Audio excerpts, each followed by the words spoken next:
an unpleasant thing for me, writing from a script which I don't like, but in order to maintain the temperament of the program, I'm going to read the speech, and after that I will speak a few things in Bengali. You know that the Prime Minister, His Excellency, Prime Minister of Malaysia, visited yesterday. We had some advancement in regard to the concern we raised, and I'm going to say that, explain to you in Bengali about our advancement, about our achievement, or about the progress. But before that, I'll finish my formal speech. Dr. Muhammad Azman is a Dato Sri. You know Dato Sri? Dato Sri is an honorable position and honor given by the King of Malaysia. We are very happy that the Group CEO of Perkesa, Dr. Muhammad Azman, is here, and other officials from Perkeso, they are here, and we welcome all of you, and we also welcome to the journalists. Today is a good day for all of us. It's my great honor and privilege to be here today as we witness the historic signing ceremony between Perkeso Malaysia and Wage Earner Welfare Board of Bangladesh. This moment marks a significant milestone in our efforts to ensure the protection and welfare of Bangladeshi workers in Malaysia. Over the years, Malaysia has become a second home for approximately 1.5 million Bangladeshi workers. These workers have played a vital role in contributing not only to the development of Malaysia's economy, but also to the well-being of their families and the economic growth of Bangladesh. Ladies and gentlemen, the agreement we are about to sign will pave the way for enhanced social protection and safety measures for Bangladeshi expatriates, ensuring that their contributions are recognized and their rights upheld. Through this agreement, Bangladeshi workers will have access to social security benefits, including protection against workplace accidents, medical support, and compensation in case of unforeseen incidents. Dear presence, I must commend the government of Malaysia, especially the Ministry of Human Resources and Perkeso, for their unwavering support in this endeavor. The government of Malaysia has shown tremendous goodwill and understanding of the challenges faced by foreign workers, and today's agreement is a testament to the strong, people-centered relationship between our two nations. In this context, I would like to emphasize the importance of continued dialogue and cooperation between Bangladesh and Malaysia. We are hopeful that this partnership will not only enhance the welfare of Bangladeshi workers, but also open new avenues for labor market cooperation.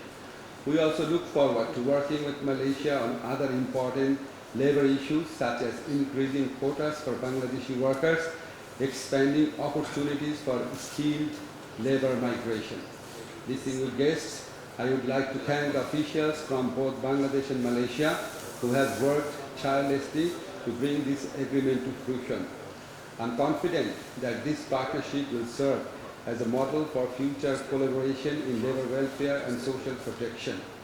Let us continue to work together not only for the benefit of our economies, but for the betterment of the lives of countries, countless individuals who contribute to the prosperity of our nation. Thank you all for your kind presence and cooperation.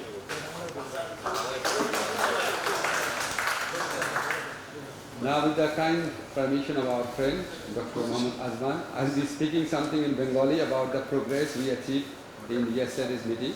Assalamu alaikum. আপনাদেরকে কিছু জিনিস জানানোর প্রয়োজন অনুভব করছি। আপনারা জানেন গতকাল His Excellency Prime Minister of Malaysia, Dr. Anwar Ibrahim, উনি বাংলাদেশে এসেছিলেন একটা সংক্ষিপ্ত সফরে। আমাদের মাননীয় প্রধান উপদেষ্টা Nobel laureate doctor Mohammad Yunus এবং আমরা কয়েকজন উপদেষ্টা বিমানবন্দরে উপস্থিত ছিলাম অ্যাডভাইজার ইন ওয়েটিং হিসাবে। উনি আসার পর থেকে ওনার প্রস্থানের সময় বিমানে প্রবেশ করা পর্যন্ত আমার কাছাকাছি থাকার সুযোগ হয়েছিল, ফলে প্রোগ্রেসটা কী হয়েছে আলোচনা সেটা খুব ভালোভাবে দেখেছি। আমাদের প্রথম এবং প্রধান যে প্রোগ্রেসটা হয়েছে আমাদের ministry related, labour welfare related expenditure, যে আপনার লেবার ওয়েলফেয়ার আছে, এখানে আপনারা জানেন যে ডক্টর আনোয়ার ইব্রাহিম ঘোষণা করেছেন যে 18,000 বাংলাদেশিকে ওনারা মালয়েশিয়াতে যাওয়ার সুযোগ দিচ্ছেন। আমাকে তো এক্সপ্লেইন করতে দেন, এই 18,000 মানে নতুন চাকরি না, নতুন লোকদের নেওয়া হচ্ছে না। যেমন কালকের অ্যানাউন্সমেন্টের পর আমি দেখলাম অনেকে আমাকে লেখা শুরু করেছে যে 18,000 নতুন চাকরি দিচ্ছে, আমরা কি নিতে পারবো কিনা। এটা হচ্ছে সেই 18,000 ঠিক না, 17,000 প্লাস আনফর্চুনেট ওয়ার্কার। ওনাদের মানে সমস্ত কিছু ঠিক হয়ে গেছে, ওনাদের ভিসা হয়েছে, ওনারা কাজ করার সুযোগ পেয়েছেন, কাজ করার চুক্তি সব কিছু হয়ে গেছে, ওনাদের ভিসা হয়ে গেছে, কিন্তু মালয়েশিয়ান গভর্নমেন্টের একটা কাট অফ ডেট ছিল 31 মে 2024-এর মধ্যে প্রবেশ করতে হবে। নানান ধরনের জটিলতার কারণে 17,000 প্লাস ওয়ার্কার ওনারা মালয়েশিয়াতে যেতে পারেন নাই। ওনাদের ওয়ার্ক পারমিট হয়েছে, কাজের চুক্তি হয়েছে, ভিসা হয়েছে, কিন্তু যেহেতু 31 মের মধ্যে যেতে পারেন নাই, এই জন্য ওনাদেরকে মালয়েশিয়া সরকার গ্রহণ করে নাই বা নতুন কাজে যোগ দেওয়ার কোনো সুযোগ তাদের ছিল না। তো এই আনফর্চুনেট আমাদের যে শ্রমিক ভাই বোনরা আছেন, ওরা অনেক টাকা পে করেছেন যাওয়ার জন্য, ওনাদের কষ্ট এবং যন্ত্রণার কোনো তুলনা হয় না। তা আমরা আমাদের স্যারকে প্রথমেই আমি বলেছিলাম, আমাদের ডক্টর মদিনুর স্যারকেও রিকোয়েস্ট করেছেন, স্যার আপনি আমাদের মন্ত্রণালয়ের জন্য এটা একটু ওনাকে বলেন। কালকে যখন ওনারা এয়ারপোর্ট থেকে যখন ইন্টারকন্টিনেন্টাল হোটেলে আসছিলেন, তখন স্যার এবং আনোয়ার ইব্রাহিম সাহেব ওনার ঘনিষ্ঠ বন্ধু, এই জন্য ওনারা একই গাড়িতে করে এসেছেন, যেটা আসলে একই করে গাড়িতে করে আসার কথা না, এটা ইন্ডিকেট করে ওনাদের কত ঘনিষ্ঠ সম্পর্ক। তারপর যখন ইন্টারকন্টিনেন্টাল হোটেলে আসলাম, আসার পর আমাদের দ্বিপাক্ষিক আলোচনা শুরু হওয়ার আগেই স্যার আমাকে বললো, তোমার যে ওইটা আমাকে বললো, তোমার যে 18,000-এর ব্যাপারটা, এটা কিন্তু আমি অলরেডি বলে ফেলেছি। তো আলোচনার সময় যখন আমি কিছু বলার সুযোগ পেলাম, তখন আমাদের মাননীয় যে মালয়েশিয়ান প্রধানমন্ত্রী আছে, উনি নিজের থেকেই বললো 18,000 শ্রমিকের ব্যাপারে উনি একটা প্রতিশ্রুতি দিল যে ওনাদেরকে মালয়েশিয়া যাওয়ার সুযোগ দেওয়া হবে। এখন একটা জিনিস মনে রাখবেন, প্রতিশ্রুতি মানে কিন্তু নিশ্চিত না, ঠিক না? এখন এই কমিটমেন্টটা এসছে, আমরা মালয়েশিয়াতে আমাদের যে বাংলাদেশ হাই কমিশন আছে, এটার মাধ্যমে এবং আমাদের মিনিস্ট্রির মাধ্যমে এই প্রতিশ্রুতিটাকে যত দ্রুত সম্ভব কার্যকর করার জন্য আমরা প্রচেষ্টা চালাবো। আজকে রাতেই ওনাদের সম্মানে একটা ডিনার আছে, সেখানে মালয়েশিয়া যে বাংলাদেশের রাষ্ট্রদূত আছেন, ওনার সাথে আমি মিটিংয়ে বসবো, আমাদের লেবার সেক্রেটারি এবং অন্যান্য যারা কর্মকর্তা আছেন ওনারাও থাকবেন। আমরা একটা রোডম্যাপ তৈরি করবো কত তাড়াতাড়ি ওনাদেরকে পাঠানো যায়। এছাড়া যখন মিটিংয়ে আমি কথা বলার সুযোগ পেয়েছিলাম, যখন আমি ওনাকে আরও 3টা অনুরোধ করেছি। একটা হচ্ছে আমাদের মালয়েশিয়াতে যে বন্ধ বাজার আছে, মালয়েশিয়াতে আবার এই বাজারটাকে ওপেন করা, যাতে আমরা নতুন করে শ্রমিক পাঠাতে পারি। সেকেন্ড, আমি রিকোয়েস্ট করেছি যে 100 জনের যে সিন্ডিকেট ছিল, সিন্ডিকেট শব্দটা উচ্চারণ করিনি, আমি বলেছি যে রিক্রুটমেন্ট প্রসেসটাকে ওপেন করে দেওয়ার জন্য, সকল আপনারা যারা রিক্রুটিং এজেন্সি আছে সবার জন্য ওপেন করার জন্য, ট্রান্সপারেন্ট করার জন্য। থার্ড, বলেছিলাম যে ওনাদের ওখানে একটু ওয়েজেস বাড়ানো যায় কিনা, উনি শুনেছেন, একটু মনে হলো সিম্প্যাথেটিক্যালি শুনেছেন। তো আমরা একটা পার্সু করবো, এবং আমাদের প্রধান উপদেষ্টা আছেন, আপনারা জানেন গ্লোবালি উনি অত্যন্ত রেসপেক্টেড একজন মানুষ, ওনাকে অন্যভাবে সম্মান দেয় পৃথিবীর বিভিন্ন দেশের রাষ্ট্রপ্রধানরা।